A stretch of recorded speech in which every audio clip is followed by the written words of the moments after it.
Viewers எல்லாருக்கும் hearty welcome. இன்னைக்கு நான் உங்க கூட முட்டை குழம்பு ரொம்ப சிம்பிளாகவும் அதே நேரத்தில் டேஸ்டியாகவும் எப்படி செய்யறதுன்னு ஷேர் பண்ணிக்க போகிறேன். அதுக்கு முன்னாடி இந்த வீடியோ உங்களுக்கு பிடிச்சிருந்துச்சுன்னா மறக்காமல் லைக் பட்டனை தட்டி விட்டுருங்க. என்னோட அடுத்த வீடியோஸ்லாம் உங்களுக்கு நோட்டிஃபிகேஷனில் வரணும்னா சப்ஸ்கிரைப் பண்ணிவிட்டு கூடவே பெல் பட்டனையும் அழுத்தி வச்சுக்கோங்க. முட்டை குழம்பு செய்கிறதுக்கு நான் 3 டேபிள் ஸ்பூன் அளவுக்கு செக்கு நல்லெண்ணெய் சேர்த்துக்கிறேன். நல்லெண்ணெய்க்கு பதிலாக வேறு எந்த குக்கிங் எண்ணெய் சேர்த்துக்கிறதா இருந்தாலும் சேர்த்துக்கலாம். அடுத்து இதில் 2 டேபிள் ஸ்பூன் அளவுக்கு நெய் சேர்த்துக்கிறேன். நெய் சேர்க்கறதுனால நம்மளுடைய கிரேவி நல்ல ஒரு ரிச் டேஸ்ட்டு கிடைக்கும். அதனால் நான் இதில் நெய் சேர்த்து பண்ணியிருக்கேன். உங்களுக்கு நெய் சேர்க்கறதுக்கு விருப்பம் இல்லைன்னா நெய் சேர்க்காமல் எண்ணெய் மட்டுமே சேர்த்து செய்துக்கோங்க. அடுத்ததாக இதில் தாளிக்கிறதுக்கு 4 ஏலக்காய், ஒரு பிரியாணி இலை, 1 இன்ச் அளவுக்கு பட்டை, 3 லவங்கம் சேர்த்து தாளிச்சுக்கிறேன். இப்போ இதில் சேர்த்த ஸ்பைசஸ்லாம் நல்லா பொரியட்டும். இப்போ இந்த ஸ்பைசஸ்லாம் பார்த்திங்கன்னா நல்லா பொரிஞ்சு வந்துருச்சு. அடுத்ததாக இதில் தாளிக்கிறதுக்கு 1 டீஸ்பூன் அளவுக்கு பெருஞ்சீரகம் சேர்த்து தாளிச்சுக்கிறேன். அடுத்து இதில் தாளிக்கிறதுக்கு 1 கொத்து அளவுக்கு கருவேப்பிலையை சேர்த்துக்கிறேன். அடுத்து இதில் வெங்காயம் சேர்த்துக்கணும். நான் 3 வெங்காயத்தை இந்த மாதிரி நல்லா கொஞ்சம் கொரப்பாக இருக்க மாதிரி அரைச்சி எடுத்து வச்சுருக்கிறேன். அதை இதில் சேர்த்துக்கிறேன். வெங்காயத்தை இந்த மாதிரி அரைச்சிட்டு சேர்க்கும்போது நமக்கு குழம்பு நல்லா திக்னஸ் கிடைக்கும். அதுக்காக நான் அரைச்சிட்டு சேர்த்துருக்கிறேன். அரைக்கிறதுக்கு பதிலாக நம்ம வெங்காயத்தை கட் பண்ணிவிட்டும் சேர்த்துக்கலாம். வெங்காயத்தை கட் பண்ணிவிட்டு சேர்த்திங்கன்னா வெங்காயத்தை ரொம்ப நல்லா பொடியாக கட் பண்ணிவிட்டு சேர்த்துக்கங்க. அப்போ தான் நல்லாயிருக்கும். இப்போ இந்த வெங்காயம் நல்லா ப்ரௌன் கலருக்கு சேஞ்ச் ஆகணும். அது வரைக்கும் நான் இதை வதக்கிக்கிறேன். இப்போ இந்த வெங்காயம் பார்க்குறதுக்கு நல்லா ப்ரௌன் கலருக்கு வதங்கி வந்துருச்சு. இந்த டைமில் இதில் இஞ்சி பூண்டு விழுது சேர்த்துக்கணும். நான் இந்த இஞ்சி பூண்டு பேஸ்ட்டு செய்கிறதுக்கு 12 பல் பூண்டு, 1 இன்ச் அளவுக்கு இஞ்சி சேர்த்து பேஸ்ட் பண்ணி சேர்த்துருக்கிறேன். இப்போ நான் இந்த இஞ்சி பூண்டோட பச்சை வாசனை போகிற வரைக்கும் இதை நல்லா வதக்கிக்கிறேன். இப்போ பார்த்திங்கன்னா இந்த இஞ்சி பூண்டு விழுதோட பச்சை மணம் போயிட்டு நல்லா வாசனை வர்றதுக்கு ஆரம்பிச்சிருக்கு. இந்த டைமில் இதில் தக்காளி சேர்த்துக்கணும்.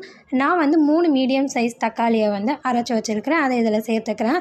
தக்காளியும் பார்த்திங்கன்னா நம்மளுடைய குழம்பு நல்லா திக்னஸ் கிடைக்கிறதுக்காக தான். இந்த மாதிரி வெங்காயத்தையும் தக்காளியும் நம்ம அரைச்சிட்டு சேர்க்கும் போது குழம்பு திக்னஸ் மட்டும் இல்லை, நமக்கு கொஞ்சம் குழம்பு அதிகமாகவும் கிடைக்கிற மாதிரி இருக்கும். அதனால் நான் அரைச்சிட்டு சேர்த்துருக்கிறேன். இப்போ இந்த தக்காளியில் இருக்க தண்ணிலாம் நல்லா ட்ரை ஆகணும். அது வரைக்கும் இந்த தக்காளியை நான் வதக்கிக்கிறேன்.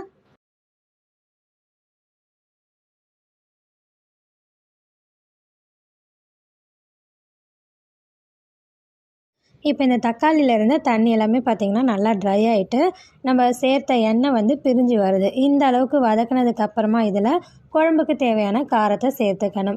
நான் இதில் 3/4 டீஸ்பூன் அளவுக்கு மிளகாய் தூள் சேர்த்துக்கிறேன். காரம் உங்களுடைய டேஸ்ட்டுக்கு ஏற்ற மாதிரி சேர்த்துக்கங்க. அடுத்து இதில் 1/4 டீஸ்பூன் அளவுக்கு மஞ்சள் தூள் சேர்த்துக்கிறேன். அடுத்து இது கூட 1 டீஸ்பூன் அளவுக்கு சீரகப்பொடி. அடுத்ததாக இது கூட 1 டேபிள் ஸ்பூன் அளவுக்கு காஷ்மீரி சில்லி பவுடர் சேர்த்துக்கிறேன். இது நம்மளுடைய குழம்புக்கு நல்ல கலர் தரும், அதனால் சேர்த்துருக்கிறேன். விருப்பம் இருக்கவங்க சேர்த்துக்கங்க. அடுத்து இது கூடவே 2 டேபிள் ஸ்பூன் அளவுக்கு தனியாத்தூள் சேர்த்துட்டு இப்போ சேர்த்த இந்த மசாலா பொடிங்களோட பச்சை வாசனை போகிறதுக்காக இதை நான் நல்லா வதக்கிக்கிறேன். இப்போ இந்த மசாலா பொடிங்களோட பச்சை வாசனை போயிடுச்சு. இந்த டைமில் குழம்புக்கு தேவையான அளவுக்கு தண்ணி சேர்த்துக்கணும். நான் 3 கப் அளவுக்கு தண்ணி சேர்த்துக்கிறேன். அடுத்து இதில் இந்த குழம்புக்கு தேவையான அளவுக்கு உப்பு சேர்த்துக்கணும். உப்பு உங்களுடைய டேஸ்ட்டுக்கு ஏற்ற மாதிரி சேர்த்துக்கங்க. இப்போ இந்த வெங்காயம் தக்காளிலாம் நான் அரைச்சிட்டு சேர்த்ததுனால 3 கப் அளவுக்கு தண்ணி சேர்த்துருக்கிறேன். ஒருவேளை நீங்கள் வெங்காயத்தை கட் பண்ணி சேர்த்திங்கன்னா இந்த அளவுக்கு தண்ணி சேர்க்கக்கூடாது. குழம்பு ரொம்ப தண்ணியாக இருக்க மாதிரி இருக்கும். வெங்காயத்தை கட் பண்ணிவிட்டு சேர்க்கும்போது தண்ணி 2 கப் அளவுக்கு சேர்த்துக்கங்க. அது சரியான அளவாக இருக்கும். இப்போ இந்த குழம்ப கொதிக்க வைக்கிறதுக்கு மூடி போட்டு மீடியம் அனலில் வச்சு 5 நிமிஷத்துக்கு நான் இதை பாயில் பண்ணிக்கிறேன். இப்போ இந்த குழம்பு நான் 5 நிமிஷத்துக்கு பாயில் பண்ணிட்டேன். அடுத்ததாக இந்த குழம்புல வேக வச்ச முட்டையை சேர்த்துக்கணும். நான் 6 முட்டை வேக வச்சு எடுத்து வச்சுருக்கிறேன். அதை இப்போ இதில் சேர்த்துக்கிறேன். இந்த முட்டையை குறுக்காலே இந்த மாதிரி கோடு போட்டுட்டு அதுக்கப்புறமா நம்ம சேர்த்துக்கணும். முட்டையில் இந்த மாதிரி கீறிட்டு குழம்புல சேர்க்கும்போது பார்த்திங்கன்னா இந்த முட்டை உப்பு காரம்லாம் ஊறிட்டு சாப்பிடும்போது நல்லா டேஸ்ட்டாக இருக்கும். அதுக்காக தான் இந்த மாதிரி செய்துக்கணும். முட்டை சேர்த்ததுக்கப்புறமா குழம்புல முட்டையை நல்லா மிக்ஸ் பண்ணி விட்டு மூடி போட்டு 5 நிமிஷத்துக்கு மீடியம் அனலில் பாயில் பண்ணிக்கணும். குழம்பு அடி பிடிச்சிடாமல் இருக்கிறதுக்காக இடையில மூடியை எடுத்துட்டு நல்லா மிக்ஸ் பண்ணிவிட்டு மறுபடியும் மூடி போட்டு பாயில் பண்ணிக்கோங்க. 5 நிமிஷத்துக்கு குழம்ப பாயில் பண்ணதுக்கப்புறமா மூடியை எடுத்துட்டு 1/2 டீஸ்பூன் அளவுக்கு கரம் மசாலா தூள் சேர்த்து இதை நல்லா மிக்ஸ் பண்ணிவிட்டு 1 நிமிஷத்துக்கு குழம்ப பாயில் பண்ணிக்கணும். 1 நிமிஷத்துக்கு குழம்ப பாயில் பண்ணியாச்சு. இப்போ நான் அடுப்பை ஆஃப் பண்ணிவிட்டு கொத்தமல்லி தழை தூவிக்கிறேன். அவ்வளோதாங்க, சூப்பரான முட்டை குழம்பு ரெடி பண்ணியாச்சு. இந்த வீடியோ உங்களுக்கு பிடிச்சிருந்துச்சுன்னா மறக்காமல் ஒரு லைக் கொடுத்துருங்க. அடுத்து நல்ல ஒரு ரெசிபி வீடியோட வரேன். நன்றி, வணக்கம்.